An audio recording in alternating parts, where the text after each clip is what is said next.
السلام عليكم ورحمة الله وبركاته. إن الحمد لله نحمده ونستعينه ونستغفره ونعوذ بالله من شرور أنفسنا ومن سيئات أعمالنا.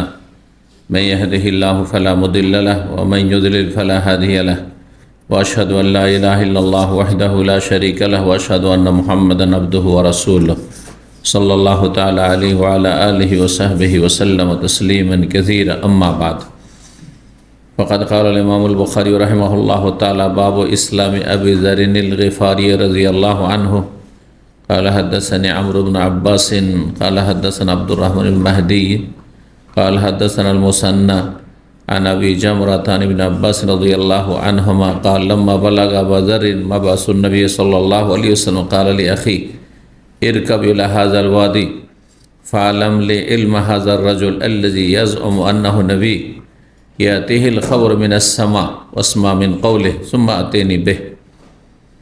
الحديث। সম্মানিত ভাতৃমণ্ডলী, আল্লাহ রাব্বুল আলামিনের প্রশংসা এবং প্রিয় নবী সাল্লাল্লাহু আলাইহি সাল্লামের উপর সালাত ও সালামের পর আজ সোমবার 20 রজব 1446 হিজরি মোতাবেক 20 জানুয়ারি 2025 আমাদের ধারাবাহিক আলোচনা সহিহুল বুখারীর আনসারীদের ফজাইল বা মর্যাদা সম্পর্কে পর্ব নম্বর 11। এই পর্বের অধ্যায় নম্বর হচ্ছে 33। বিষয়বস্তু আবু যার গফারি রাদিয়াল্লাহু তাআলা আনহুর ইসলাম গ্রহণের ঘটনা। এর আগে এই হাদিসটি অন্য প্রসঙ্গে এসেছে, সুতরাং সংক্ষেপে আমরা এর ব্যাখ্যা করে তর্জমা করে চলে যাব ইনশাআল্লাহ। 3861 নম্বর হাদিস। হাদিস বর্ণনা করছেন তাবি আবু জামরা রাহিমাহুল্লাহ তাআলা, তার বিশিষ্ট ওস্তাদ প্রখ্যাত সাহাবী ইবনে সাহাবী আব্দুল্লাহ বিন আব্বাস রাদিয়াল্লাহু তাআলা আনহুমা থেকে, নবী সাল্লাল্লাহু আলাইহি ওয়াসাল্লামের চাচাতো ভাই আব্বাস রাদিয়াল্লাহু তাআলা চাচা, আর সেই চাচার ছেলে আব্দুল্লাহ।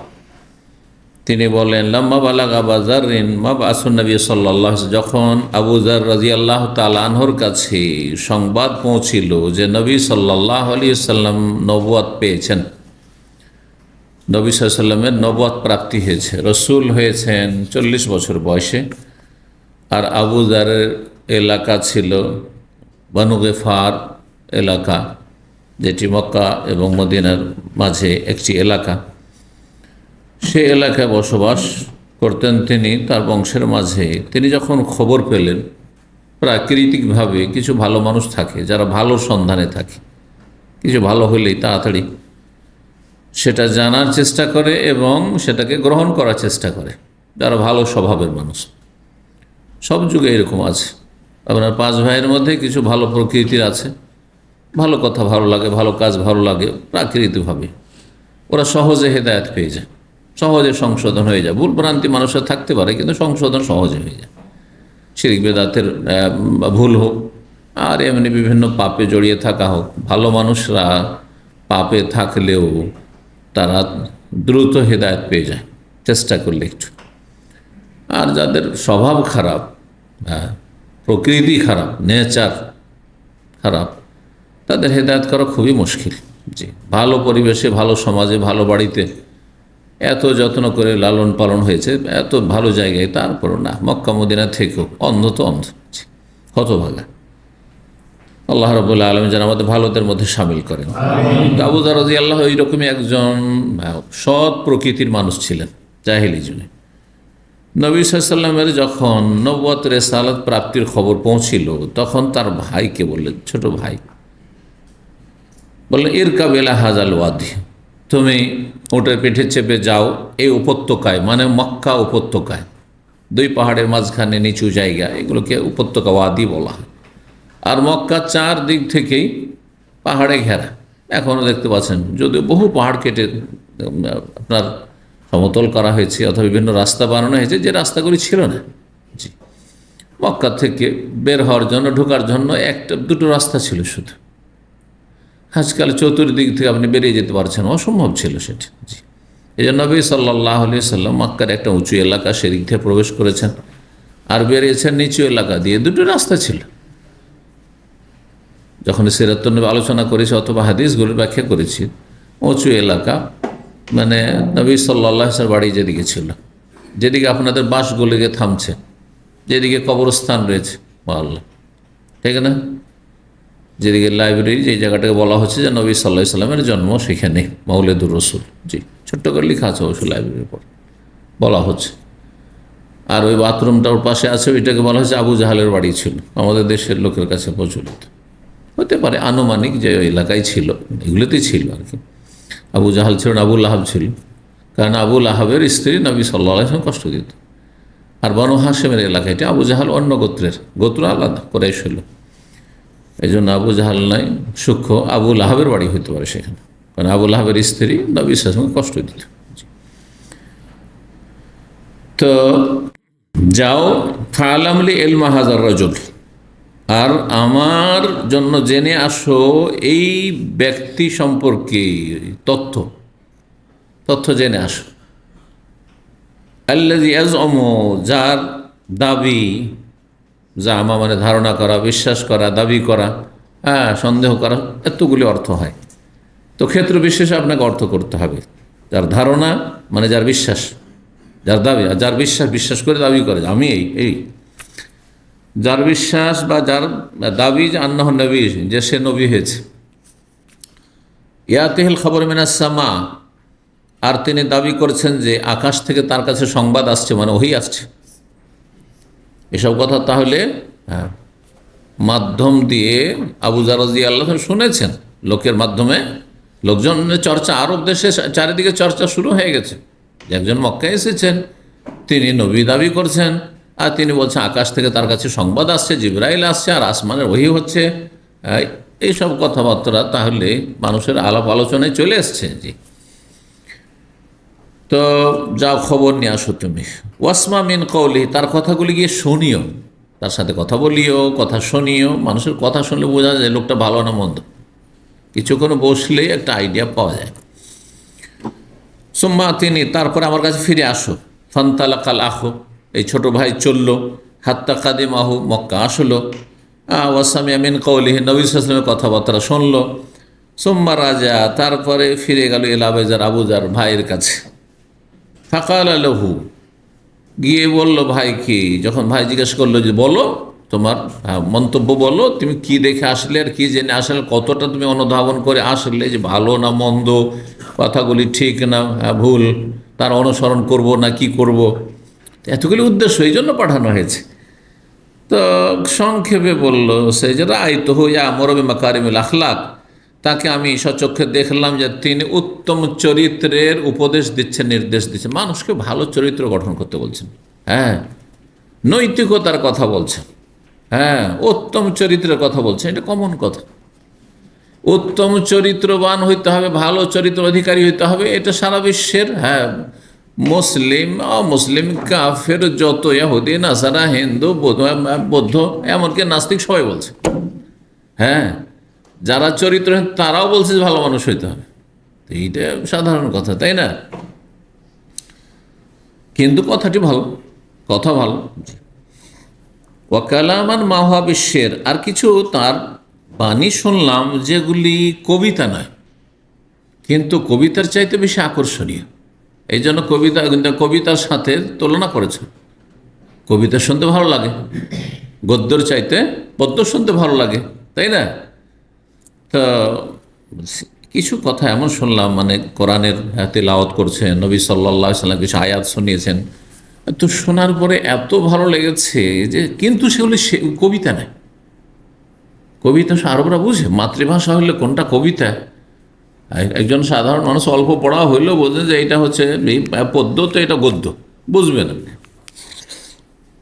ফাকালা, আবু যর বললেন, মা শাফাইতা মিম্মা আরাদতু, যা আমি চেয়েছিলাম তুমি আমাকে সন্তোষজনক কিছু তথ্য দিতে পারলে না। শাফাইতানি মানে আমাকে, আর মনটাকে তুমি শান্তি দিতে পারলেন না। শেফা থেকে, শেফা মানে আরোগ্য, রোগ ভালো হওয়া, ঠিক না? বাংলা আমরা ব্যবহার করছি, আল্লাহ যেন আপনাকে শেফা দান করেন, সেখান থেকে সাফাই দেন। আমাকে তুমি সন্তোষজনক, আর মানুষ যখন রোগ থেকে মুক্ত হয়, আরোগ্য হয়, তখনই কি হয়, শান্তি পায়। তো এই জন্য এখানে অর্থ হচ্ছে মা শাফাইতানি, তুমি আমাকে কোনো সন্তোষজনক তথ্য দিতে পারলে না যা আমি চেয়েছিলাম, সুতরাং না হইল না। ফাতাজাওয়াদ, নিজেই কিছু পাথেয় নিলেন, খাদ্য সামগ্রী নিলেন।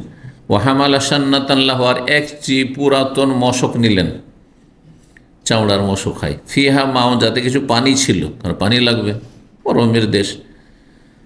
হাত্তা কাদিমা, কাবুজার মক্কা আসলেন। ফাতাল মসজিদ, মসজিদে হারামে প্রবেশ করলেন। ফালতামাসান নবী, নবী সাল্লাল্লাহু আলাইহি ওয়াসাল্লামকে তলাশ করলেন। ওয়ালা ইয়ারিফ, কিন্তু চেনেন না, কাকে জিজ্ঞাসা করবে যে নবীকে, মোহাম্মদকে সাল্লাল্লাহু আলাইহি ওয়াসাল্লাম। ওয়া কারিহা ইয়াসাল আনহু, আর এটাও তিনি অপছন্দ করে যাচ্ছেন যে জিজ্ঞাসা করবেন, কারণ জিজ্ঞাসা করলে বিপদের সম্মুখীন হবো। কেন জিজ্ঞাসা করছে এর কথা?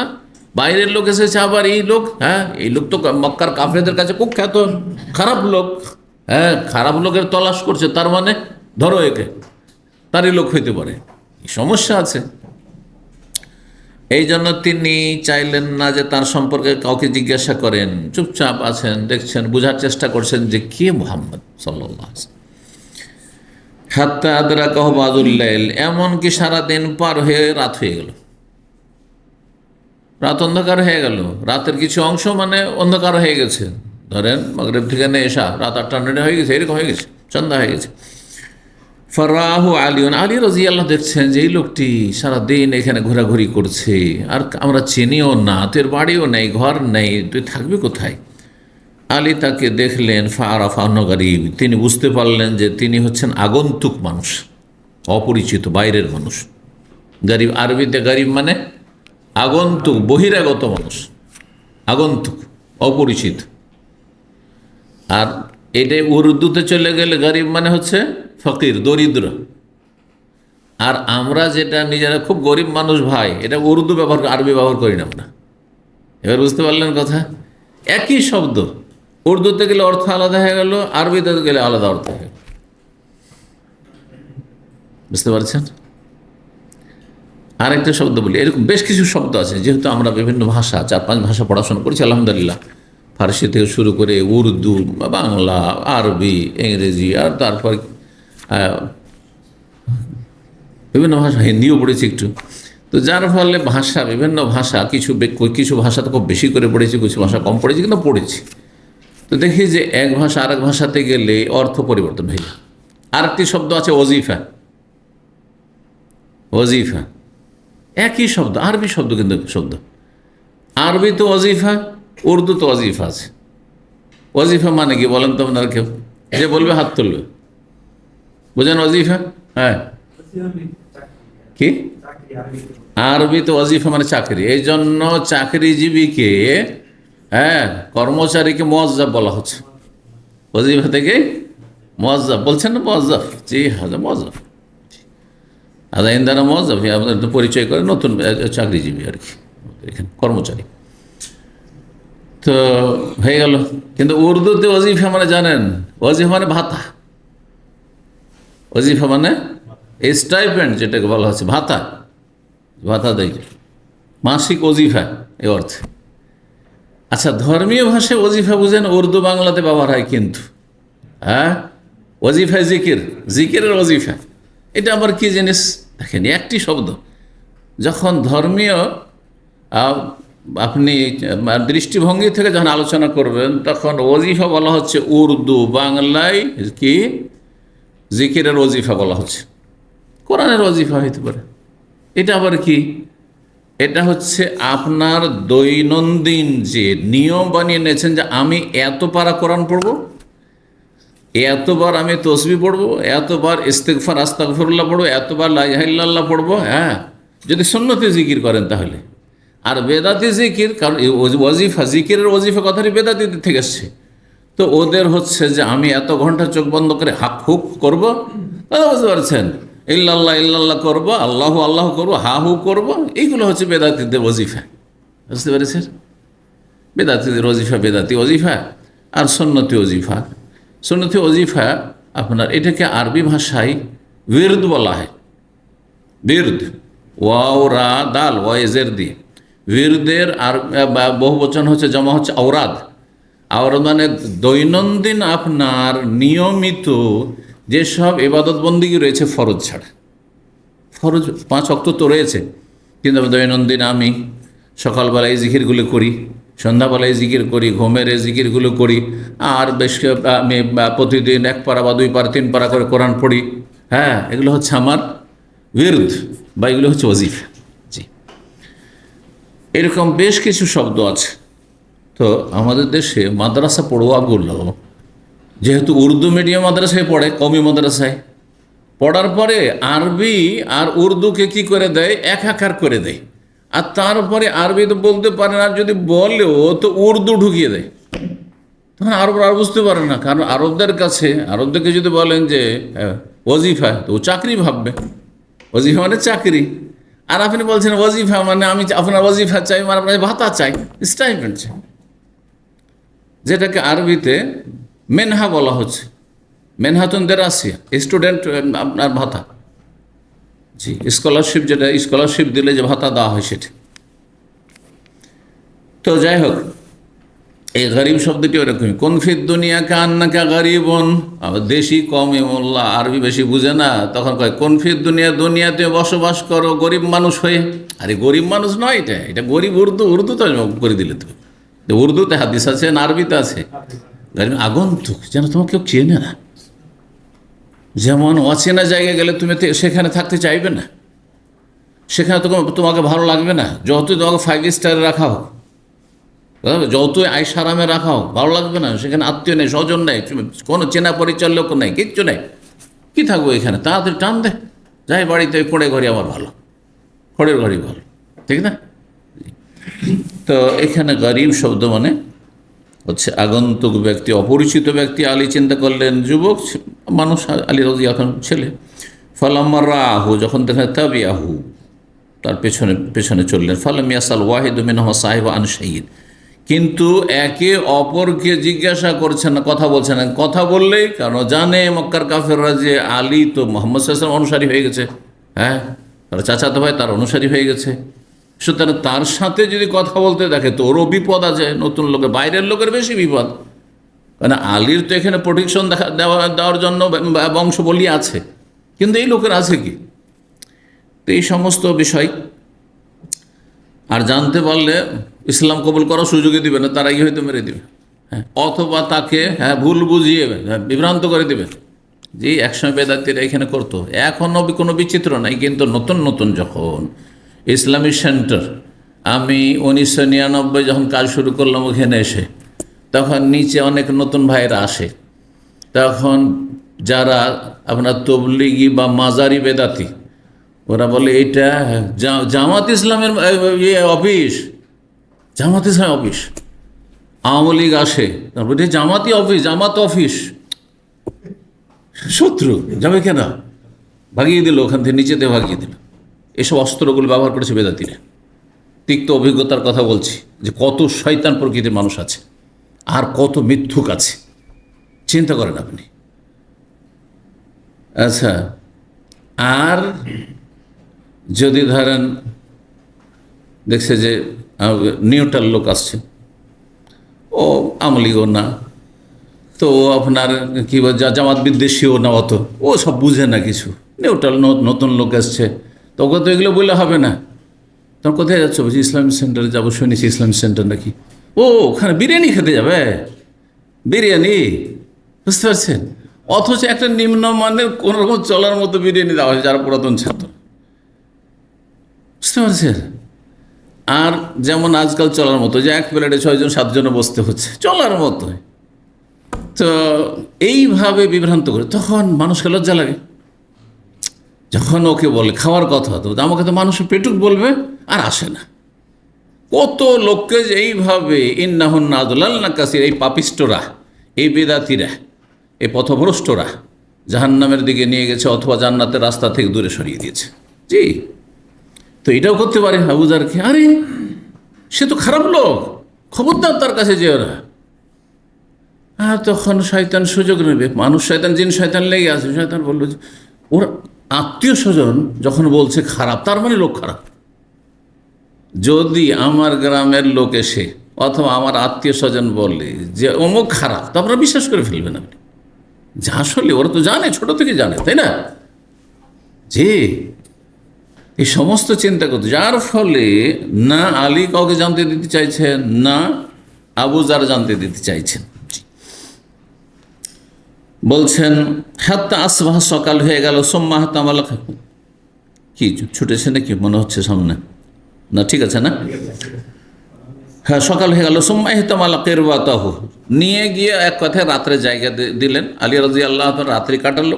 আর তারপর সকাল যখন হইল, তখন সকালে আবার যেহেতু মুহাম্মদ সাল্লাল্লাহু আলাইহি ওয়াসাল্লামের তলাশ করতে হবে, তো এসে আবার মসজিদে হারামে এসে পড়ে গেলেন। হ্যাঁ, আবু যার তার মশকটি বহন করে নিয়ে আসলো, ওয়াজাদাহু, আর তার যে পাথেয় ছিল, খাবার দাবার ছিল, সেগুলি মসজিদে নিয়ে আসলো। ওয়াজাল্লা যালিকাল ইয়াউম, সেই দিনও কেটে গেল। ওয়ালা ইয়ারাহুন, নবী সাল্লাল্লাহু আলাইহি ওয়াসাল্লাম কিন্তু তাকে দেখতে পাননি। হাতম, সন্ধ্যা হয়ে গেল কিন্তু নবীর সাথে সাক্ষাৎ হলো না। ফাদা ইলা মজইহি, আবার যেখানে সে অবস্থান করছিল সেই জায়গায় ফিরে গেল। ফামার রবি, আলী রাদিয়াল্লাহু সেখান দিয়ে আবার সন্ধ্যাবেলা যাচ্ছেন, যুবক ছেলে। ফাকাল আমান আলী রাজা ইয়ালা মানজিলাহু, এ আগন্তুক ব্যক্তি এখন পর্যন্ত তার আসল গন্তব্যস্থান জানতে পারলো না, কোথায় যে যাবে কিছু বুঝতে পারলো না। এখন কিন্তু জিজ্ঞাসা করেনি আলী রাদিয়াল্লাহু তাআলা আনহু, কিন্তু যে ব্যাপারটা কি, ভেবেছি যে অপরিচিত লোক আছে, চলো মুসাফিরকে নিয়ে গিয়ে। আরবরা কিন্তু মেহমানদারিতে, আতিথ্যে খুব মানে খ্যাতি লাভ করেছিল, তাদের এটা ভালো চরিত্র ছিল। ফাকামাহু ফাজাহাবা বিহি মাহু, তারপরে তাকে সেখান থেকে উঠালো আর তারপরে উঠিয়ে নিয়ে গেল সাথে করে। লা ইয়াসাল ওয়াহিদ মিনহুমা সাহেব আনসাইন, কোনো কিছু কেউ কাউকে জিজ্ঞাসা, না আলী তাকে জিজ্ঞাসা করছেন, না সে তাকে জিজ্ঞাসা করছে। হাত্তা ইযা কানা ইয়াউমুস সাল, তৃতীয় দিন চলে আসলো। ফাদা আলীউন আলা মিসলি যা, তারপরে আলী রাজি তৃতীয় দিন আবার দেখছেন ওই অবস্থা, যে 3 দিন হয়ে যাচ্ছে এই লোক এখানে। ফাকামা, উঠালেন তাকে, যে চলেন। সুম্মা কালা, বললেন তখন, যে 3 দিন ধরে আপনাকে দেখছি এখানে অবস্থান করছেন আর কিছু বলছেনও না, আর আমিও জিজ্ঞাসা করতে সাহস করছি না। আলা তুহাদ্দিসুনি মাল্লাযী আখদামাকা, আপনি কি আমাকে বলবেন না আপনি কি উদ্দেশ্যে এখানে আগমন করেছেন, মক্কায় এসেছেন কি জন্য আর এখানে অবস্থান করছেন। কালা, তখন আবু যার, ইন আতাইতানি আহদান ওয়া মিসাকান, তুমি যদি আমাকে অকাট্য একটি প্রতিশ্রুতি দাও, আমার সাথে ওয়াদা প্রমিস করো, যে লাতুরশেদান্নানি, আমাকে তুমি সঠিক জায়গায় পৌঁছে দিবে, সঠিক জায়গা দেখিয়ে দিবে। হ্যাঁ, ইরশাদ মানে রাস্তা দেখানো। এখান থেকে পীরকে মুর্শেদ বলে ওরা, পীর নাকি রাস্তা দেখায়, রাস্তা দেখায়, কিন্তু জান্নাতের রাস্তা দেখায় না, জাহান্নামের রাস্তা দেখায়। কারণ শিরক বেদাত ছাড়া পীর হয় না, আর শিরক বেদাত করে গেলে শেষ পরিণাম জাহান্নাম। তো তুমি যদি আমার সাথে ওয়াদা প্রতিশ্রুতি করো যে কাউকে জানতে দিবে না ফালতো, তাহলে আমি বলবো। ফালা, বলো ঠিক আছে, অসুবিধা নেই, কাউকে জানতে দেবো না। আখবারতুহু, বললো সব কিছু। আবু যার কালা ফাইন্নাহু হাক্কুন, তখন আলী বলছেন, ভালো মানুষকে পেয়ে গেছেন, নবী সাল্লাল্লাহু আলাইহি ওয়াসাল্লামের হিতাকাঙ্ক্ষী এবং অনুসারীকে পেয়েছেন। ফাইন্নাহু হাক্কুন, তিনি সত্যবাদী, কথা সত্য যে তিনি নবী হয়েছেন। ওহুয়া রাসূলুল্লাহ সাল্লাল্লাহু আলাইহি ওয়াসাল্লাম, তিনি রাসূলুল্লাহ, আল্লাহ রসুল হয়ে এসেছেন। ফাইদা আসবাহতা, তাহলে যখন সকাল হবে, ফাত্তাবিনি, আমার সাথে সাথে চলুন, আপনি রাতে আর অন্ধকার কোথায় নেই, চলেন সকালে। ফাইনি ইন রাআইতু শাইয়ান, দিনের বেলা আপনি আমাকে ফলো করে পিছনে পিছনে যাবেন, যদি আমি এমন কিছু দেখি, আখাফু, আর যাতে আপনার জীবনের জন্য ঝুঁকি আশঙ্কা আছে, যে মানুষ টের পেয়ে যাচ্ছে যে একে নিয়ে যাচ্ছে মুহাম্মদ সাল্লাল্লাহু আলাইহি ওয়াসাল্লামের কাছে, তাহলে তো আমি দাঁড়িয়ে যাব, কোনো এক জায়গায় আমি সাইডে দাঁড়িয়ে যাব, এমনভাবে কান নিয়ে ওরিকুল মা, যেন আমি পেশাব করছি, পানি বহাচ্ছি, মানে ইস্তেঞ্জা করছি, পেশাব করছি, আমি কোনো জায়গায় পেশাব করছি, আপনি হাঁটতে থাকবেন, আপনি দাঁড়াবেন না বানাবার জন্য। তাহলে বুঝে এই দুজনের সাথে কোনো সংযোগ নাই, এরকমভাবে পানি বহানো, পেশাব করাকে কি পানি বহানো, এটা ভদ্র ভাষা। হ্যাঁ, যেমন পেশাব করা না বললে, পায়খানা করা না, শৌচ কার্য করা, শৌচ কার্য মানে ধোয়ার কাজ, ইস্তেঞ্জা, পানি ব্যবহার করা। আমাদের গ্রাম্য ভাষাতে একটা আছে পানি খরচ করা, শুনেছেন হয়তো, যদি এই ভাষাগুলি এখন শেষ হয়ে যাচ্ছে, কারণ শিক্ষিত হচ্ছে মানুষ, তখন ওই শৌচকার্য আরও কিছু, টয়লেট এইসব শিখছে, ওয়াশরুম এইসব ভাষা শিখার পরে আর এগুলো চলে যাচ্ছে। কিন্তু একসময় ছোটোকালে মুরব্বীদেরকে অথবা মহিলাদেরকে বলতে শুনেছি, কোথায় ও পানি খরচ করতে গেছে, কিসের পানি খরচ করতে, সব পায়খানার পরে পানি যে খরচ করতে হয়, যে তো সেইটাই আর কি। তো বলছেন ফাইন মাদাইতু, তারপরে যদি আমি চলতে লাগি ফাত্তাবেনি, তো আমাকে আপনি অনুসরণ করুন। হাত্তা তাদখুলা মাদখালি, আমি যেখানে প্রবেশ করি সেখানে আপনি প্রবেশ করবেন। ফাফআলা, তাই করলো। ফান্তালাকা ইয়াকফু, তার আবু যার চলতে লাগলেন তাকে অনুসরণ করে, আলীকে, আলী সামনে আগে আগে যাচ্ছেন। হাত্তা দাখালা নবী সাল্লাল্লাহু আলাইহি ওয়াসাল্লামের কাছে গিয়ে প্রবেশ করলেন। ও দাখাল, ও তার সাথে গিয়ে আবু যারও প্রবেশ করলেন। ফাসামিয়া মিন কওলিহি, এবং তার কথাগুলি শুনলেন। ওয়াসলামা, কারণ সেখানে ইসলাম গ্রহণ করলেন। আলহামদুলিল্লাহ, সুবহানাল্লাহ, সাথে সাথে ইসলাম গ্রহণ করে। ফাকাল আল্লাহ, নবী সাল্লাল্লাহু আলাইহি ওয়াসাল্লাম বলেন, ইরজি ইলা কওমিকা, তোমার সম্প্রদায়, তোমার বংশের কাছে চলে যাও, এখানে থাকিও না, কারণ এখানে থাকলে বিপদ আসতে পারে, তুমি বাইরের লোক, কেউ তোমাকে সাহায্য করবে না, হয়তো পারবে না রক্ষা করে, সাহায্য করার মতো ক্ষমতা নেই, প্রথম দিক ছিল। ফাখবিরহুম, তাদেরকে গিয়ে তুমি জানাও, হ্যাঁ, এই ইসলামের কথা, এবং তাদেরকে দাওয়াত দিতে থাকো। দেখেন, নিজের যদি হিতাকাঙ্ক্ষী লোকেরা হয়, বংশের লোকেরা হয়, হ্যাঁ, তাহলে যদি আপনার কথা নাও মানে, তাহলে কট্টর শত্রু খুব কমই হবে, সবাই হবে না, কিছুটা ওদের অন্তত ব্যথা লাগবে আপনার ওপর জুলম অত্যাচার করতে, ঠিক কিনা? জি, এই জন্য বড় রহস্য যে নবী সাল্লাল্লাহু আলাইহি ওয়াসাল্লাম বহু বিবাহ করেছেন, তাতে বহুমুখী উপকারিতার মধ্যে একটি হচ্ছে, যেই বংশগুলি কট্টর শত্রু ছিল তারা বন্ধুতে পরিণত হয়েছে, বরং তারা ইসলাম গ্রহণ করে নিয়েছে। আমাদের জামাই, দেখেন আমাদের দেশে, হ্যাঁ, গোটা বংশ জামাই বলছে ওকে, সরকারি জামাই গোটা গ্রামের, তাই না? বরং তাই না, যদি বিদেশি একটা জামাই যদি বাংলা ভাষী হতে বলছে আমাদের দেশের জামাই, গোটা দেশেরই জামাই হয়ে গেল, এত কোটি মানুষ, ঠিক কিনা? তাহলে এই যে একটা জিনিস, হ্যাঁ, তার নিজের বংশ, মায়ের বংশ, শ্বশুর বংশ, এরা সবাই শত্রু হবে না, কিছু আগাছা থাকবে, শত্রু থাকবেই। নবী সাল্লাল্লাহু আলাইহি ওয়াসাল্লামের, হ্যাঁ, নিকট আত্মীয় আবু লাহাব এরকম কট্টর শত্রু ছিল, হ্যাঁ, কিছু তো ছিল, কিন্তু যারা বনু হাশিম তার অধিকাংশ হিতাকাঙ্ক্ষী ছিল, ইসলাম কবুল না করলেও হিতাকাঙ্ক্ষী ছিল। তো যাই হোক, তারপরে নবী সাল্লাল্লাহু আলাইহি ওয়াসাল্লাম বললেন, যতক্ষণ পর্যন্ত আমার এই দাওয়াত, হাত্তা ইয়াতিয়াকা আমরি, আমার বিষয়টি তোমার কাছে সুস্পষ্টভাবে না আসছে, তার মানে যখন ইসলামের খানিকটা বিজয় হয়ে যাবে, ইসলাম শক্তিশালী হয়ে যাবে, তখন চলে আসে নিরাপদ। কালা ওয়াল্লাযী নাফসি বিয়াদি, কিন্তু আবু যারের ঈমান, সুবহানাল্লাহ, বলছে সে আল্লাহর কসম করে বলছে যার হাতে প্রাণ রয়েছে, লা আসরুখান্না বিহা বাইনা যাহরানিহিম, তাদের মাঝে গিয়ে দাঁড়িয়ে আমি চিৎকার করে উচ্চ স্বরে কালেমার ঘোষণা করব, লা ইলাহা ইল্লাল্লাহর ঘোষণা করব। ফাখারাজা, বেরিয়ে গেল। হাত্তা আতাল মসজিদ, মসজিদ আহরামে আসলো, আসার ফানাদা বিআলা সাওতি, উচ্চ স্বরে সে বলল, ঘোষণা করলো, আশহাদু আল্লা ইলাহা ইল্লাল্লাহ ওয়া আশহাদু আন্না মুহাম্মাদান রাসূলুল্লাহ, সুবহানাল্লাহ। জি, সাক্ষ্য প্রদান করছে আল্লাহ ছাড়া কোনো সত্য মাবুদ নেই, এবং সাক্ষ্য প্রদান করছে মুহাম্মদ সাল্লাল্লাহু আলাইহি ওয়াসাল্লাম আল্লাহর রসুল।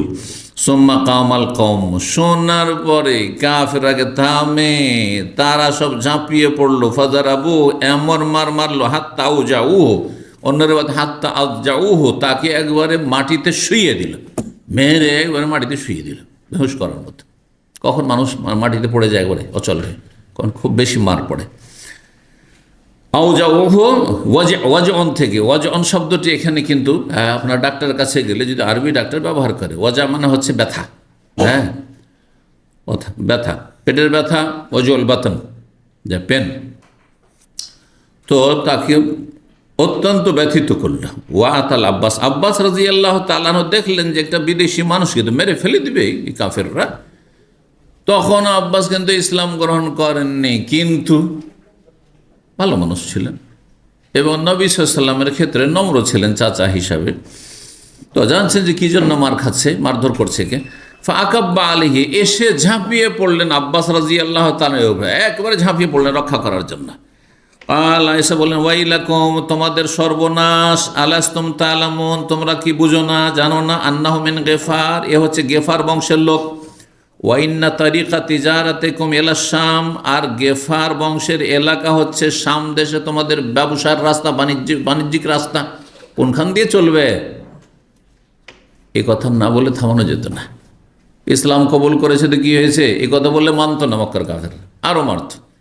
কিন্তু যখন টান পড়ছে পেটে, হ্যাঁ, যে ব্যবসা বন্ধ হয়ে যাবে, কারণ মদিনা থেকে আপনার বদর আর ওই যে আম্বু এর মাঝামাঝি এলাকা ওই দিকটাই ছিল, এই বংশের এলাকা, তো ওই দিক থেকে সামদেশের পথ ছিল। ফান কাজাহ মিনহুম, আব্বাস রাজি তাদের থেকে রক্ষা করলেন। সুম্মা আদা মিনাল গাদ, পরের দিন আবার আবু যার আসলেন। সুবহানাল্লাহ, ঈমানের হিম্মত, না চলে যাই এখানে নিরাপদ না। আসলেন পরের দিন মিসলিহার, আসার পরে আবার ঘোষণা করলেন আশহাদু আল্লা ইলাহা ইল্লাল্লাহ ওয়া আন্না মুহাম্মাদুর রাসূলুল্লাহ। ফাযারাবুহু, তারা বড় প্রহার করলো। ওয়াসারু আলাইহি, তারা একবারে ঝাঁপিয়ে পড়লো। ওয়াকাব্বাল আব্বাস আলাইহি, আব্বাস আবার এসে তার উপর ঝাঁপিয়ে পড়ে একবারে ঘিরে নিয়ে তাকে রক্ষা করলেন। এই ছিল আবু যার রাদিয়াল্লাহু তাআলা আনহুর ইসলাম গ্রহণের ঘটনা। 34 নম্বর অধ্যায় বাবু ইসলামের সাঈদ ইবনে যায়েদ রাদিয়াল্লাহু, এই অধ্যায় হচ্ছে সাঈদ ইবনে যায়েদ ইবনে আমর ইবনে নুফাইল রাদিয়াল্লাহু তাআলা আনহুর ইসলাম কবুলের ঘটনা। 3862 নম্বর হাদিস বর্ণনা করেছেন কায়েস, তিনি বলেছেন সামিআতু সাঈদ ইবনে যায়েদ ইবনে আমর ইবনে নুফাইল, আমি শুনেছি সাঈদ ইবনে যায়েদ ইবনে আমর ইবনে নুফাইল থেকে ফি মসজিদে কুফার মসজিদে, কুফার মসজিদে তিনি কুফায় থাকতেন। ইয়াকুলু, তিনি ওয়াল্লাহি, আল্লাহর কসম করে বলছি, লাকাদ রাআইতুনি, আমি নিজেকে এমন অবস্থায় দেখেছি মানে পেয়েছি। ওয়াইন্না ওমর আলা মুসিক আল ইসলাম, ওমর রাদিয়াল্লাহু তাআলা আনহু তখন কট্টর কাফের ছিল, আমার শ্যালক। এ সাঈদ ইবনে যায়েদের শালা ছিলেন ওমর, আর সাঈদ ইবনে যায়েদের বিয়ে হয়েছিল ওমরের বোনের সাথে, তার নাম ছিল ফাতেমা। তো যখন জানলো যে আমার বোনের স্বামী, বোন জামাই কী করে ভগ্নিপতি ইসলাম গ্রহণ করেছে, এসে বোনকেও মারলো আর এই ভগ্নিপতি খুব মারধর করলো আর বেঁধে রেখেছিল। ওই কথা বলছে যে ওমরকে দেখেছিলাম মুসিক আল ইসলাম, ইসলাম কবুল করার কারণে আমাকে বেঁধে রেখেছিল। কাবলা ইসলাম ওমর, ওমরের ইসলাম গ্রহণের আগে ঘটনা, ইসলাম গ্রহণের আগের।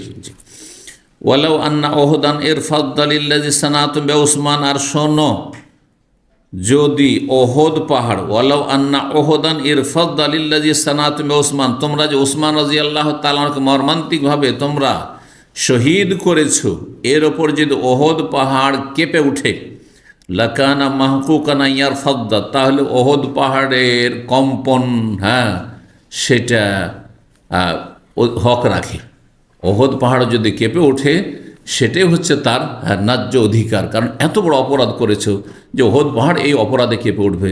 যে মসজিদে নববী আর তার পাশেই ওসমান রাদিয়াল্লাহু তাআলা আনহুর বাসা ঘর, আর তার ঘরে ঢুকে কোরআন তেলাওয়াতের অবস্থায় তাকে তোমরা নির্মমভাবে হত্যা করেছো, শহীদ করেছো রাদিয়াল্লাহু তাআলা আনহু আরদা। কারা করেছিল? কোনো সাহাবী নয়, সেখানে ছিল তাবেঈনদের যুগের কিছু অসৎ লোক, যাদেরকে আজকালকার ভাষায় বলা হইতে পারে তারা চরমপন্থী, তারা ছিল আপনার দেশদ্রোহী বা আপনার বাগী, যাদেরকে ইসলামের ভাষায় বাগী মানে হচ্ছে দেশদ্রোহী, রাষ্ট্রদ্রোহী। আর তারা অধিকাংশই মিশরের মূর্খ ছিল, সব বিভিন্ন অঞ্চল থেকে এসেছিল, যাদেরকে বিভ্রান্ত করেছিল একদল সাবাই ইহুদি চক্র। ইবনে সাবা ইহুদি এমন দেশ থেকে যে ইসলাম গ্রহণ করেছিল বাহ্যিক, কিন্তু সে ইসলাম গ্রহণ করেনি। দেখলো যে ইসলামকে ঠেকাতে পারলাম না ইহুদি থেকে, তখন সে এমনি ইসলামে প্রবেশ করলো কালিমা পড়ে, আর অন্তরের কথা আল্লাহ ছাড়া কেউ জানে না। আর নবী সাল্লাল্লাহু আলাইহি ওয়াসাল্লাম চলে গেছেন, ওহিও নেই, দরজা খোলা নেই যে জানতে পারবে যে কার অন্তরে কি আছে, কুফরি ঢুকা আছে, ইসলামের ক্ষতি, ইসলামকে ধ্বংস করার জন্য ইসলাম গ্রহণ করেছে বাহ্যিক। এই ইবনে সাবা ইহুদি তখন গিয়ে বিভিন্ন জায়গায় খলিফা রাষ্ট্রনেতার বিরুদ্ধে, ওসমান রাদিয়াল্লাহুর বিরুদ্ধে বিভিন্ন অভিযোগ, একবার তিলকে তাল করা, কিছু অস্তিত্ব নাই, এই করছে, সেই করছে, এই অপরাধ করছে, সেই অপরাধ করছে, স্বজনপ্রীতি করছে, হ্যাঁ এই করে করে এমন করেছিল মানুষকে পরিচিত করে যে সবাই এসে, সবাই মানে যারাকে বিভ্রান্ত করতে পেরেছিল তারা একটা দল। আর এমন একটা সময় তারা বেছে নিয়েছিল যেই সময়টায় মদিনার সাহাবাই কেরামগণ সবাই চলে গেছে হজ মৌসুমে হজ করতে, মদিনা একেবারে শূন্য হয়ে আছে, মদিনা শূন্য, মাত্র অল্প কিছু সাহাবাই কেরামগণ রয়েছেন। তারাও প্রতিরোধ করার জন্য চেষ্টা করলেন এবং বললেন, কিন্তু উসমান রাদিয়াল্লাহু বললেন যে দেখো, তোমরা আমাকে রক্ষা করার জন্য যদি এরকম প্রতিরোধ করো আর এরকম লড়াই করো, তো হবে কি হাজার হাজার মানুষ খুন হতে পারে। তো আমাকে একজনকে মেরে দিলে তারা যদি ঠান্ডা হয়ে যায়, তো কেন আমার কারণে অন্য কেউ মারা যাবে, এটা আমি চাই না, করতে দেননি তিনি। আলী রাদিয়াল্লাহু তাআলা নিজের ছেলেদেরকে হাসান হোসেনকে পাঠিয়েছিলেন, ফিরিয়ে দিলেন না। এবার যাই হোক, ওসমান রাদিয়াল্লাহু তাআলা শহীদের ঘটনাটি বড় মর্মান্তিক ঘটনা, আর এটা করেছে এক শ্রেণীর জঙ্গি বাগী চরমপন্থীরা। জি, ইসলামের শত্রু, ইসলামের রাষ্ট্রের শত্রু যারা। এই জন্য মুসলিম দেশের বিরুদ্ধে যারা সোচ্চার তারা পথভ্রষ্ট, তাদের মাথার ব্যথা। ইসলামে যারা প্রকাশ্য শত্রু তারা নয়, বিভিন্ন পাপ মুসলিম সমাজে রয়েছে, যার ফলে তারা মুসলিমদের বিরুদ্ধে মরিয়া হয়ে তারা লেগে আছে, মুসলিমদের ক্ষতি করার জন্য লেগে আছে, মুসলিম সমাজ মুসলিম দেশের ক্ষতি করার জন্য লেগে আছে। এরাকে জঙ্গি বলেন, আর খারেজি বলেন, আর আপনি তাদের চরমপন্থী বলেন, ইত্যাদি ইত্যাদি সব নাম তাদের। তো সাইদ ইবনে যায়েদ রাদিয়াল্লাহু তাআলা ইসলাম কবুল করেছেন এবং তিনি 10 জন যে জান্নাতের সুসংবাদ প্রাপ্ত সাহাবা একরাম তাদের একজন ছিলেন। 35 নম্বর অধ্যায় বাবু ইসলাম ওমর ইবনে খাত্তাব রাদিয়াল্লাহু, এই অধ্যায় হচ্ছে ওমর ইবনে খাত্তাব রাদিয়াল্লাহু তাআলা ইসলাম গ্রহণ সম্পর্কে। 3863 নম্বর হাদিস। হাদিস বর্ণনা কায়েস বিন আবি হাজিম তিনি বলছেন, আব্দুল্লাহ বিন মাসউদ রাদিয়াল্লাহু তাআলা আনহু সাহাবী বর্ণনা করেন, তিনি বলেন, মা জিলনা আইজ্জাতান মুনযু আসলাম ওমর, সেই দিন থেকে আজ পর্যন্ত আমরা বড়ই সম্মানের সাথে জীবনযাপন করছি যেই দিন থেকে ওমর রাদিয়াল্লাহু তাআলা ইসলাম গ্রহণ করেছেন। তার আগ পর্যন্ত আমরা কাফেরদের কাছে লাঞ্ছিত ছিলাম, অপদস্থ ছিলাম, অপমান হইতাম, মার খেতাম, নির্যাতিত হইতাম। কিন্তু যেই দিন ইসলাম গ্রহণ করেছেন ওমর এবং আর একজন আসাদুল্লাহ, তিনি হচ্ছেন হামজা, এই দুইজন যখন ইসলাম গ্রহণ করলেন না, দুইজন বললেন যে প্রকাশ্যে চলো গিয়ে কাবার চত্বরে আমরা দুইজন যাই, আর প্রকাশ্যে আমরা ইসলামের ঘোষণা করি, আর তারপরে তাদের কাফের নেতাগুলোকে বলে দিয়ে আমরা ঘোষণা করে যে কে নিজের স্ত্রীকে বিধবা করতে চায়, ছেলে মেয়েদেরকে এতিম করতে চায়, সামনে চলে আসুন, আমরা ইসলাম গ্রহণ করেছি। সেদিন থেকে এই কুফরি শক্তি কিছুটা মক্কায় ঠান্ডা হয়েছিল। জি, 3864 নম্বর হাদিস। হাদিস বর্ণনা করেন যায়েদ ইবনে আব্দুল্লাহ বিন ওমর আন আবি, তার পিতা থেকে, ফাআখবারনি জাদ্দি, ওমর বিন মুহাম্মদ বলছেন, কাল ফাআখবারনি জাদ্দি, আমার দাদা যায়েদ বিন আব্দুল্লাহ বিন ওমর বলেছেন তার পিতা থেকে। জি, তার পিতা মানে ওমর রাদিয়াল্লাহু তাআলা আনহু। ওমর রাদিয়াল্লাহু তাআলা হাদিস বর্ণনা, বাইনামা হুয়া ফিদ দারি খায়ফান, ওমর রাদিয়াল্লাহু তাআলা প্রথম যখন ইসলাম গ্রহণ করলেন তখন ভয়ভীতি ছিল, কারণ প্রথম দিকেই তো এত শক্তিশালী হয়ে যাননি সাহাবায়ে কেরামগণ, যদিও ওমর সাহসী, একটা ভয়ভীতি ছিল যে একটা রিয়াকশন হবে এবং হানা দিতে পারে, আর আসলে তার বাড়িতে হানা দিয়েছে। বড় একটি দল নিয়ে গিয়ে তারা হানা দেওয়ার চেষ্টা করেছিল। তো এক সময় ওমর রাদিয়াল্লাহু তাআলা আনহু নিজ বাড়িতে ভীত সন্ত্রস্ত অবস্থায় ছিল, ভয়ে ভীত ছিলেন। ইজ জাআহুল আস বিন ওয়াইল আস-সাহমি, হঠাৎ করে তার বাড়িতে আস বিন ওয়াইল আস-সাহমি, আবু আমর যার কুনিয়াত, সে আসলো। সে কাফেরদের একজন বিশিষ্ট নেতা, কাফের নেতা। কিন্তু ওমর রাদিয়াল্লাহু তাআলার বংশের সাথে তাদের একটা মিত্রতার চুক্তি ছিল আগে থেকে, জাহেলি যুগ থেকে। তো এক বংশ আর এক বংশের যখন মিত্র থাকে, হিতাকাঙ্ক্ষী থাকে, তখন একটা টান ওদের দিকে থাকে।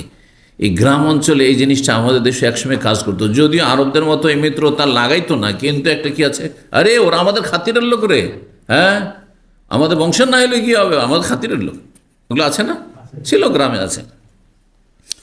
তো আসলো আলাইহুল্লাহ, তো হেবারিন, তার শরীরে ছিল হেবরি জোড়া কাপড়।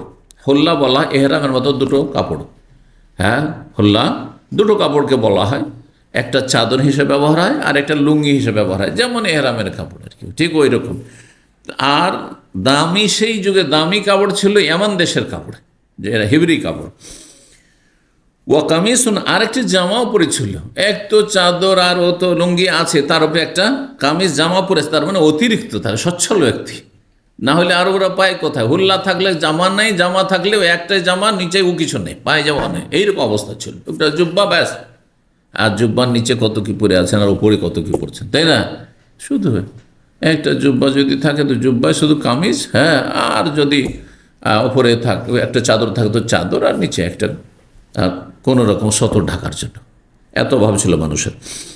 কিন্তু এই ব্যক্তির যেহেতু ধনাঢ্য ব্যক্তি ছিল আর প্রভাবশালী ব্যক্তি ছিল, তার একটি হুল্লা জোড়া কাপড় ছিল শরীরে হেবরি, ও কামিজুন, আর একটি জামা ছিল মাকফুফুন বিহারিরিন, সেটি ছিল রেশমি জরির জামা। জরি বুঝেন, জরি করা বুঝেন, রেশমের কাপড় দিয়ে কেনারা কেনারা এ করা আছে আর কি। যেমন এইটা দেখেন, এটা এইগুলোতে আছে, এই যে মোড়ানো আছে না, এরকম করে কেনারা তো বিভিন্নভাবে মোড়ানো থাকে। তো ফাখারাজ আল আস বিন ওয়াইল সাহামি আসলো, আসার পরে দেখলো চারিদিক থেকে লোকে লোকারণ্য, ওমারের বাড়ি ঘেরাও করবে আর ওমারের উপর আক্রমণ করবে, ওমারের বাড়ির উপর আক্রমণ করবে। ফাল্লাকি আন্নাসা, সমস্ত লোকেরা যে কাফের দল এসেছিল আক্রমণ করার জন্য তাদের সাথে মুখামুখি হইল, তাদের সামনে গেল কে? আস বিন ওয়াইল, এই কাফের নেতা। তাদের সংখ্যা এত বেশি ছিল যে পুরো উপত্যকা যেন লোকে লোকারণ্য হয়ে গেছে। সালা মানে মনে হচ্ছে প্রবাহিত, মানুষে প্রবাহিত হচ্ছে, মানুষের বন্যা যেটাকে বলা হয়, মানুষের বন্যা মানে এই জন্য লোকে লোকারণ্য হওয়ার কথা বলল। ফাকালা আসবিন ওয়াইল গিয়ে বলছে আইনা তরিদুন, কোথায় যাচ্ছ? আর আসবিন ওয়াইল তাদের নেতা একজন, আর নেতাদের একটা কথাতে ঠান্ডা সব, তাই না? জনগণ, কোথায় যাচ্ছ তোমরা? কালু নরিদু হাযা ইবনাল খাত্তাব, এই যে খাত্তাবের সন্তানের উদ্দেশ্যে আমরা বেরিয়েছি। আল্লাযী সাবা, যে বিধর্মী হয়ে গেছে, সাবি হয়ে গেছে মানে বিধর্মী, স্বধর্ম ত্যাগ করেছে। তারা মনে করতো আসল ধর্ম হচ্ছে আমাদেরটা, আর যদি আমাদের ধর্ম ছেড়ে দেয় বাপদাদা তাহলে সে কি হয়ে গেল? বেধর্মী হয়ে গেল। যেমন আজকাল তৌহিদ সুন্নতের আপনারা অনুসারী হয়ে যাচ্ছেন গ্রামে, আর কেউ নাই, সবগুলি হচ্ছে মাজার পূজারি। হ্যাঁ, তখন আপনি কি বলছে ই ওয়াহাবি হয়ে গেছে, হ্যাঁ ওয়াহাবি হয়ে গেছে। শুধু তাই নয়, দেখে যে না ওয়াহাবি বলেও মানুষে বুঝে না, বুঝে যেন কাদিয়ানি হয়ে গেছে, কাদিয়ানি হয়ে গেছে, হ্যাঁ শিয়া হয়ে গেছে। ব্যাস ঘৃণা ছড়াইতো এক কথায়, যাতে করে আপনাকে ওখানে বাস করতে কেউ না দেয়, কেউ স্থান না দেয়, আপনার কথা মোটেই না শুনে। এটা হচ্ছে উদ্দেশ্য। অসহায়ত লোকদের উদ্দেশ্য হচ্ছে লা তাসমাউ লিহাযাল কোরআন, না তাওহীদ সুন্নাতের কথা শুনিও না, বিভ্রান্ত করো মানুষকে, ভাবমূর্তি নষ্ট করো। কালা, তখন আসবিন ওয়াইল বলছে লা সাবিলা ইলাইহি, তার কাছে যাওয়ার কোনো সুযোগ নেই, কোনো রাস্তা নেই, কোনো সুযোগ নেই, যেতে পারবে না তোমরা। ফাকাররান নাস, তখন সমস্ত লোকেরা কি করলো? সেখান থেকে ফিরে গেল, সেখান থেকে লোকজন ফিরে গেল। 3865 নম্বর হাদিস বর্ণনা করেছেন আব্দুল্লাহ বিন ওমর রাদিয়াল্লাহু তাআলা বলছেন মা আসলাম ওমর রাদিয়াল্লাহু, আমার আব্বা যখন ইসলাম গ্রহণ করলে ইজতামান নাস ইনদা দার, তার বাড়ির চারপাশে লোকেরা কি হয়ে গেছে? সব জড়ো হয়ে গেছে, লোকেরা সব জমা হয়ে গেছে, ঘেরাও করে বাড়ি। ফাকালু, আর তারা বলা বলি শুরু করেছে সাবা ওমর বেধর্মী হয়ে গেছে, হ্যাঁ স্বধর্ম ত্যাগ করেছে। ওয়া আনা গোলামুন ফাওকা যাহরি বাইতি, সেই সময় আমি হচ্ছি নাবালক, এখনো সাবালক হইনি, আর মানুষ হইচই হইচই হইচই করছে। তো ছোট ছেলেরা কি বুঝে, তামাশা দেখার জন্য বলছে যে আমি তখন আমার বাড়ির ছাদের উপর উঠে গেছি দেখার জন্য, আমাদের বাড়ির ছাদের উপর উঠে গেছি। ফাজা রাজুলুন আলাইহি কাবান, মানুষ হইচই করছে বাড়িতে ঢোকার জন্য, আক্রমণ করার জন্য, আমার আব্বাকে মারধর করার জন্য বা শেষ করার জন্য। সেই সময় জনক ব্যক্তি আসলো, আলাইহি কাবাউন মিন দিবাজ, যেই ব্যক্তি রেশমের একটি জুব্বা পরেছিল, কাবা, সেই জুব্বাটিকে এখানে কামিজ বলা হয়েছে, জি কাবা। ফাকালা কাদ সাবা ওমর, তখন লোকেরা তাকে বলল কি যে ওমর কি হয়ে গেছে? বেধর্মী হয়ে গেছে, সাবি হয়ে গেছে। ফামা জাকা, কি হয়েছে? ফানা লাহু জারুন, না ফামা জাকা, সে ধর্ম ত্যাগ করেছে, তো কি হলো? ফামা জাকা, তাতে কি হয়েছে? কি হয়েছে তাতে? দেখেন, একটা জিনিসকে হালকা করে দেখলে সেটি হালকা। ধরেন আমরা সবাই একমত, একজন একা একমত, এটাকে হালকা করা যায়। আরে ওরও তো চিন্তার স্বাধীনতা আছে, আরে অমুসলিম যখন স্বাধীন বাস করছে তো সে তারও তো স্বাধীনতা আছে, দেখেন একটা কথায় হালকা হয়ে গেল, ঠিক কি না? কিন্তু না, আমাদের এখানে ভিন্ন মতের লোককে চলতে দেবো না, বাস করতে দেবো না।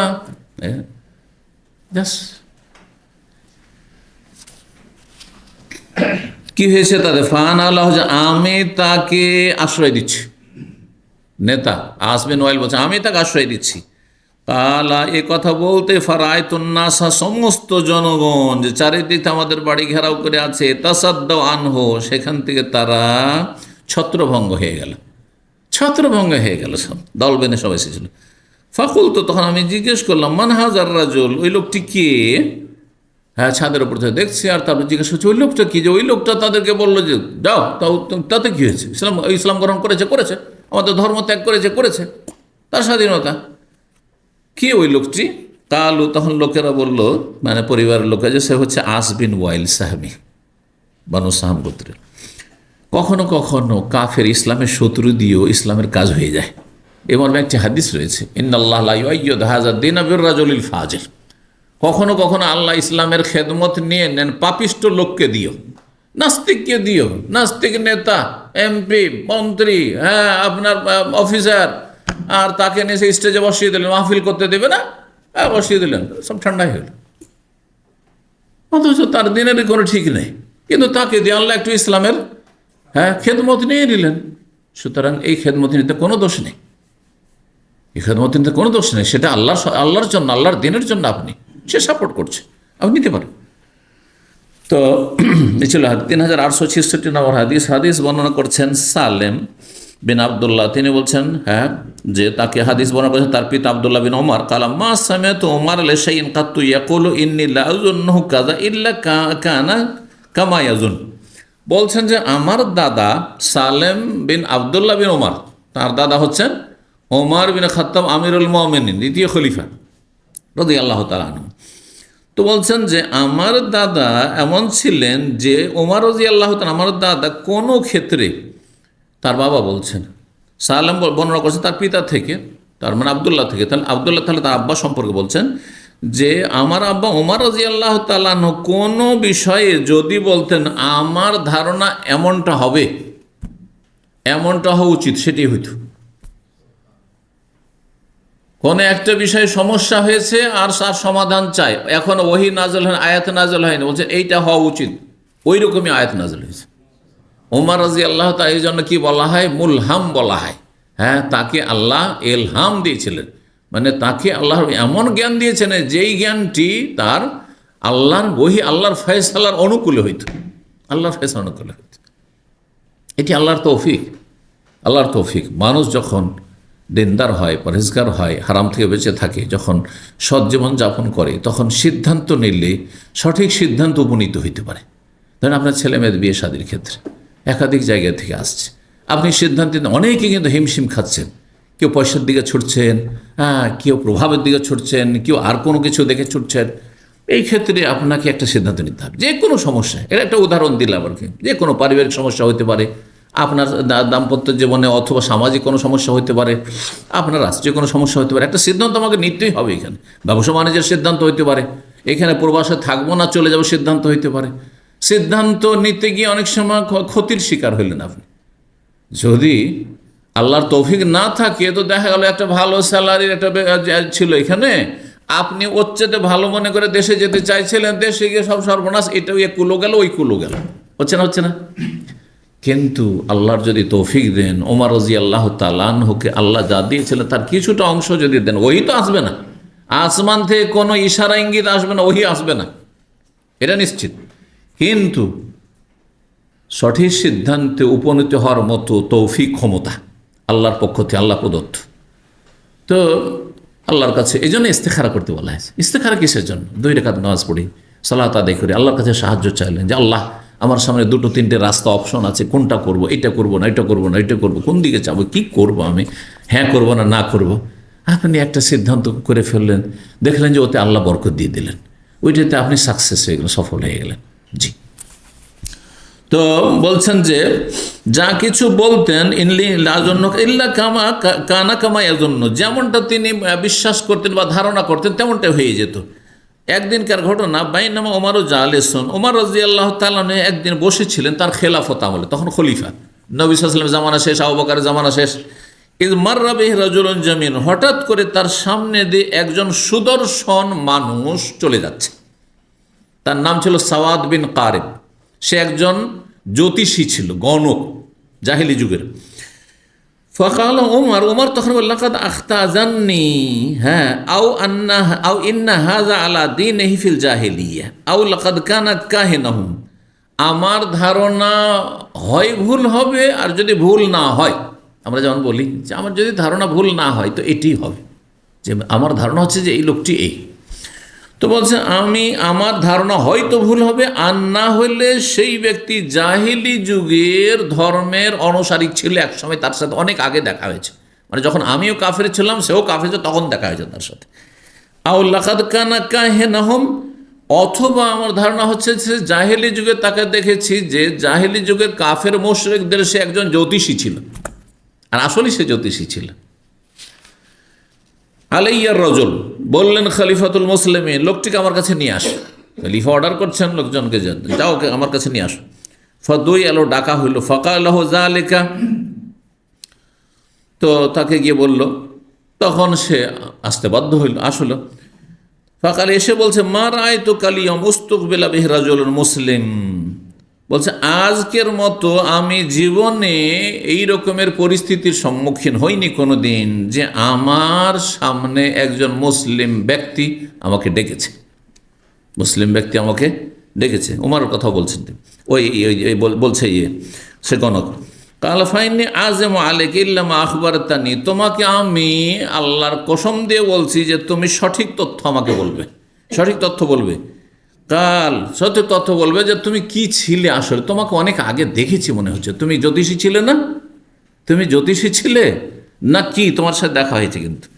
তখন সে বলছে যে কুনতু কাহিনাহুম, আমি কাফের মুশরিকদের আমি একজন জ্যোতিষী ছিলাম, ফিল জাহিলে, জাহিলি যুগে, ইসলাম পূর্বে।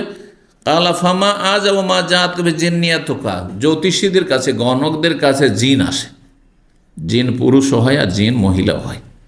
তারা জিন বশে করে, জিনকে ব্যবহার করে, জিনের সাহায্য কামনা করে। জিন অতক্ষণ সাহায্য করে যতক্ষণ শিরক কুফর না করবে, মন্ত্রতন্ত্র কুফরি পড়বে, অথবা তাদের সান্নিধ্য লাভের জন্য তাদের জন্য কিছু উৎসর্গ করবে, কিছু জবাই করবে, খাসি মোরগ ইত্যাদি, অমুক তমুক, বিভিন্ন বিভিন্ন জি আমাদের সমাজে বিভিন্ন কুসংস্কারগুলি আছে।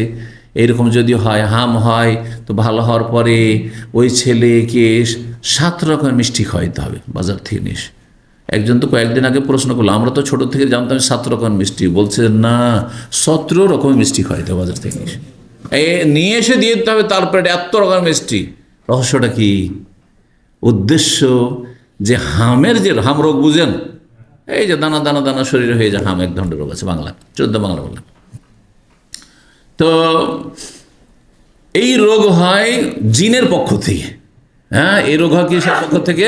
কুসংস্কার, এগুলো যে জিন এই রোগ দেয়, রোগ দাতা আল্লাহ, কিন্তু এখানে শিরকি আকীদা, এই যে রোগ কে দিয়েছে? আল্লাহ, জিন দিয়েছে, আল্লাহ দেয়নি। আর যদি একে মানে জিনকে সন্তুষ্ট না করা হয়, বিভিন্ন রকম এত রকমের মিষ্টি খাওয়াইয়ে, একে খাওয়াইলে, বাচ্চাকে খাওয়াইলে বা এই যে রুগীকে খাওয়ালে, তার মানে জিনকে খাওয়ানো হইল। আর জিন যদি খেয়ে নেয়, মানে ও বাচ্চাটা যদি সব রকম মিষ্টি খেয়ে নেয়, তাহলে অঙ্গহানি হবে না। আর না হলে ওদের ধারণা, আমরা শুনেছি ছোটোকালে, সুবহানাল্লাহ, সমাজের মহিলারা, বুড়ি মহিলারা বলতো যে মিষ্টি খাওয়াইনি, হ্যাঁ, আমাদের বাড়ি থেকে আমার ছোটো ভাইগুলোকে হাম হয়েছে, মিষ্টি ফিষ্টি আমার আব্বাই নিয়ে এসে দেয়নি, ওই শক্ত মানুষ ছিলেন। তো এনে দেয় গ্রামের ওই বুড়ি মহিলাগুলো যেগুলো আছে, আমার চাচি টাচি, আমার আব্বার চাচি টাচি এইসব আছে, তারা এসে বলে কি যে বিপদ আপদ আসে, হ্যাঁ, কেন কি হয়? বলছে যে কখনো চোখ কানা হয়ে যাবে, কখনো হাত টন্ডা হয়ে যাবে, কখনো পা খোড়া হয়ে যাবে, যদি কি করা না হয়, এসব মিষ্টি না খাওয়ানো হয়। রহস্যটা কি? ওই শিরকি আকীদার রহস্য, কুফরি আকীদা এগুলো। তো ওমর রাদিয়াল্লাহু তাআলা আনহু জানছে যে জিনের সাহায্য নিয়ে যেহেতু এসব কাজ করে, তো বলছে তোমার জিন সম্পর্কে বলো তো দেখি। ফামা আজাবু মা জাআতকা বিহি জিন্নিয়াত, তোমার যে নারী জিন সবচাইতে আশ্চর্যজনক কোন বিষয়টি তোমার সামনে নিয়ে এসেছে? তোমার জীবনে জিন তো বহুবার এসেছে তোমার কাছে, গণক যেহেতু তুমি, তো তোমার ওই জিন, মহিলা জিন তোমার কাছে কোন আশ্চর্যজনক বিষয় নিয়ে এসছে? কাল আসে বলছে, বাইনামা আনা ইয়াওমান ফিসসুক, একদিন আমি বাজারে ছিলাম, একটি ঘটনা, আজব এক ঘটনা।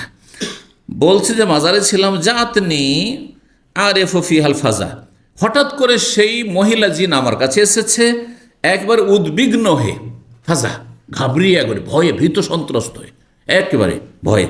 ফাকালাত, এসে সেই মহিলা জিন বলছে কাকে? ওই জ্যোতিষী গণককে বলছে, আলাম তারাল জিন্না ওয়া ইবলাসাহা ওয়া ইয়াসাহা বাদা ইনকাসিহা ওয়া লুহুকাহা বিল কিলাস ওয়া আহলাসিহা। তুমি কি জিন জাতি সম্পর্কে জানো না? কাকে বলছে? এই জ্যোতিষী এই লোককে বলছে, স্যার মহিলা জিন বলছে যে তুমি জিনদেরকে দেখো না যে তারা দুর্বল হয়ে হতাশ হয়ে গেছে। তারা দুর্বল হওয়ার পরে এক তো দুর্বল হয়ে গেছে, আর কি হয়েছে তার সাথে ভবিষ্যৎ তাদের অন্ধকার দেখছে, যেন হতাশ হয়ে গেছে। মানুষ হতাশ কখন হয়? যখন যে আর ভবিষ্যৎ আমার খুবই খারাপ, তখন হতাশ হয়ে যায়, আর বাঁচব না, আর রক্ষা হবে না, হতাশ হয়ে গেছে। ওয়া লুহুকাহা বিল কিলাস, কিলাস মানে হচ্ছে উট, জামাল বা এবেল যে উটকে বলা হয়। উটের অনেক আরবি আছে, তার মধ্যে এটি একটি আরবি। কলুস এক বচন আর কেলাস বহু বচন। আর তারা উট, যারা উটের মালিক, উট মানে উটের মালিক যারা, এবং উটের যারা মালিক তাদের যে পোশাক, তারা যে পোশাক পরিধান করে থাকে, সেসব পোশাকওয়ালাদের কি হয়ে যাবে? লৌহ কহা মানে তাদের অনুসারী হয়ে যাচ্ছে। মানুষরা কি হয়ে যাচ্ছে? তাদের অনুসারী হয়ে যাচ্ছে, এবং মানুষের দেখা থেকে জিনেরাও তাদের অনুসারী হয়ে যাচ্ছে। ভয়ের জিনিসটা কি? যে এক সময় জিনেরা অনেক শক্তিশালী ছিল, এত শক্তিশালী ছিল যে আকাশপথে একবার প্রথম আকাশের কাছাকাছি চলে যেত, আর তারপরে আসমানে যে ফয়সালা হইতো সেগুলো শুনতো, যেমন দিন আলোচনা করেছি।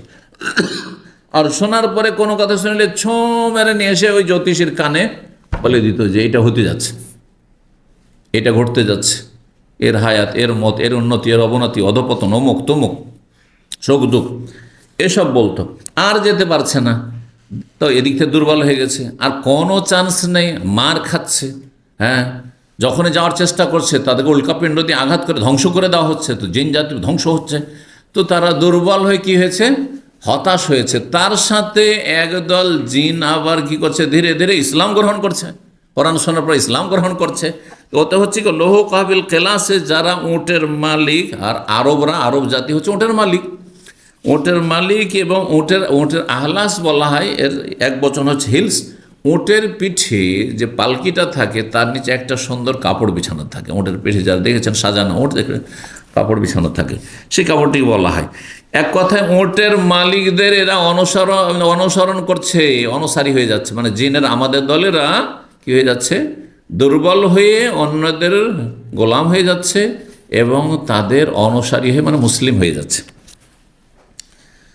এই কথা এসে বলল কে? ওই মহিলা জিন। কালা ওমর তখন বলছেন সাদাকা, সত্য কথা বলেছে। বাইনামা আনা ইন্দা আলিহাতিহিম, সাদাকা, সত্য কথা বলেছে এই লোক, এই কথা বললেন। তারপরে ওই যে গণক বলছে বাইনামা আনা ইন্দা আলিহাতিহিম, একদিন আমি তাদের, বলছে একদিন তাদের দেবদেবীর পাশে ছিলাম।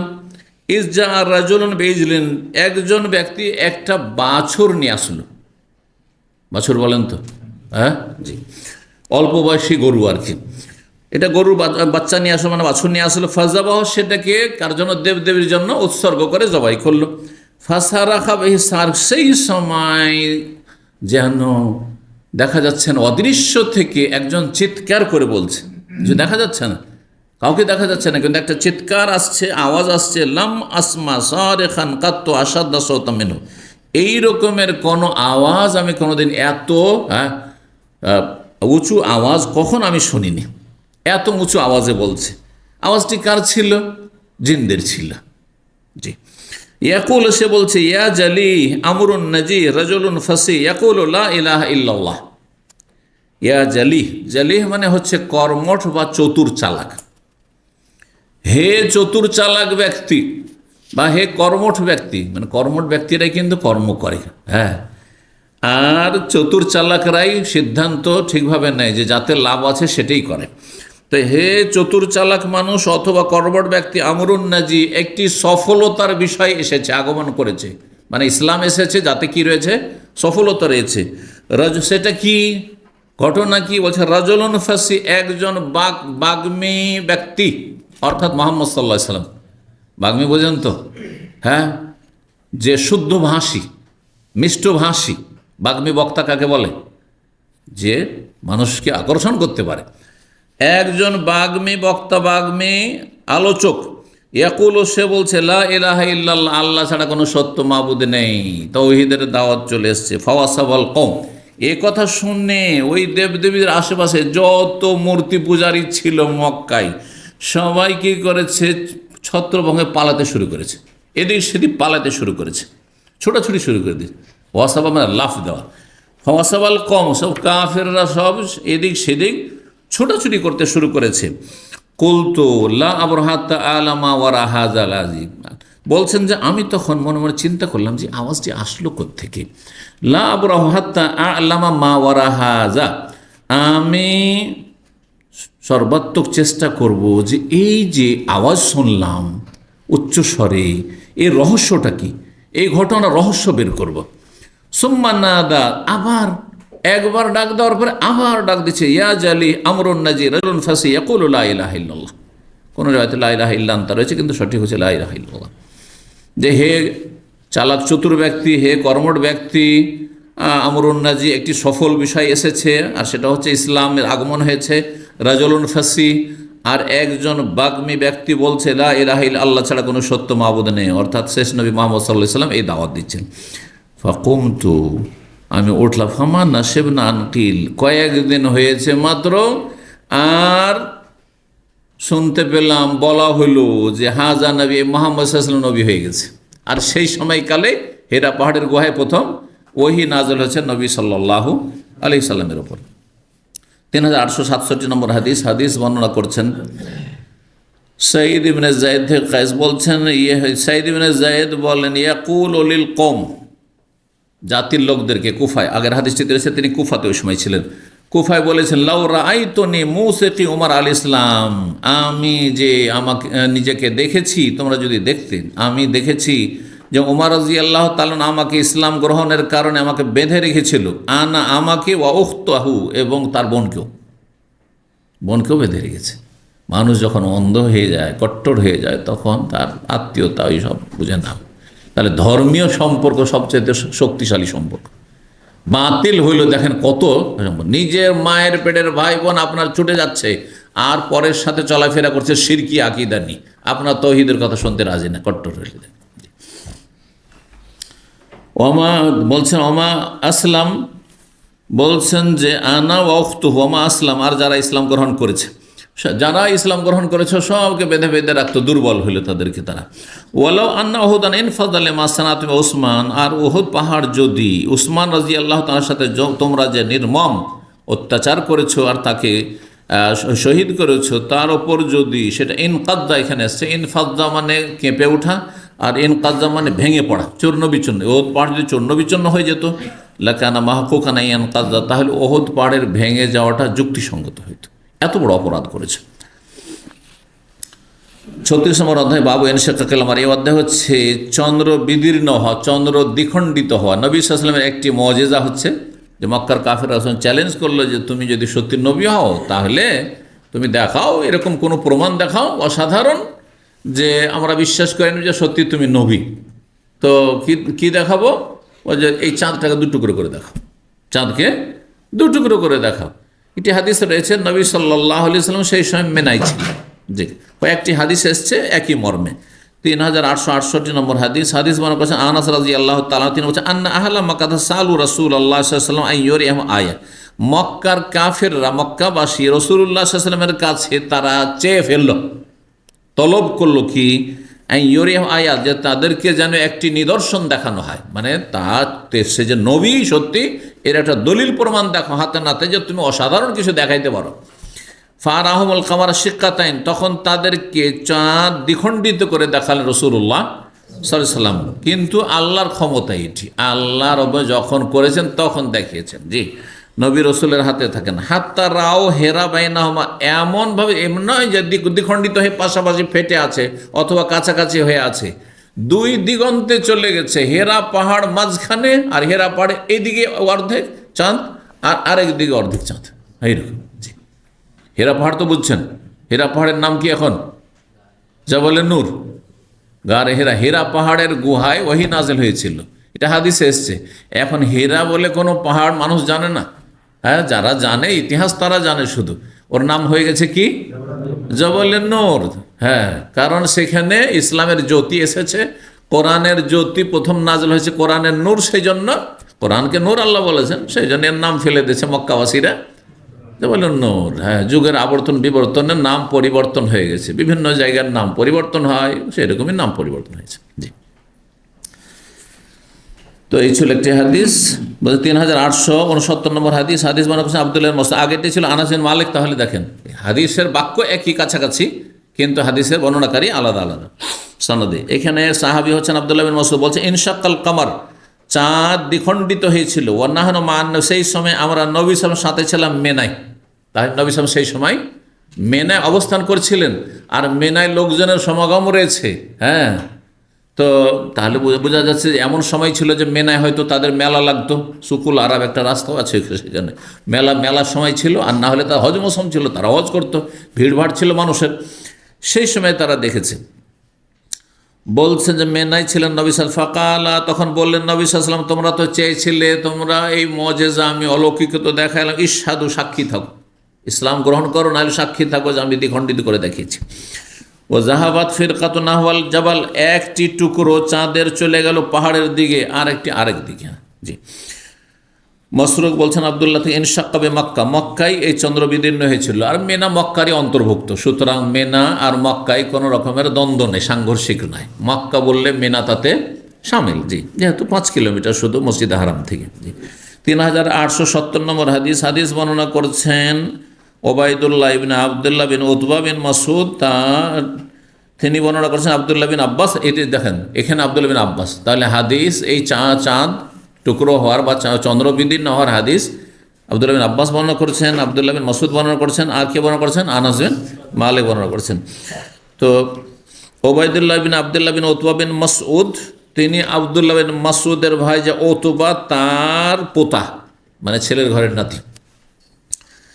আব্দুল্লাহ আব্বাস রাদিয়াল্লাহু তাআলা আনহু বলেন যে আন্নাল কামার ইনশাক্কা আলা জামানে রাসূলিল্লাহ সাল্লাল্লাহু আলাইহি ওয়াসাল্লাম, চন্দ্র দ্বিখণ্ডিত হয়েছিল রাসূলুল্লাহ সাল্লাল্লাহু আলাইহি ওয়াসাল্লামের জামানায়। জামান আরবি শব্দ, কিন্তু যুগে, আমলে। জি, সর্বশেষ হাদিস 3871 নম্বর হাদিস, এবং সেই হাদিসটি এখানে আব্দুল্লাহ বিন মাসউদ থেকে বর্ণিত হয়েছে। বলছে ইনশাক্কাল কামার, চন্দ্র বিদীর্ণ হয়েছিল বা চন্দ্র দ্বিখণ্ডিত হয়েছিল নবী সাল্লাল্লাহু আলাইহি ওয়াসাল্লাম বলে। এখানে আজকের আলোচনা শেষ করছি। জাযাকুমুল্লাহু খাইরান, ওয়া সাল্লাল্লাহু ওয়া সাল্লামা নবিয়ানা মুহাম্মদ ওয়া আলা আলিহি ওয়া সাহবিহি আজমাইন।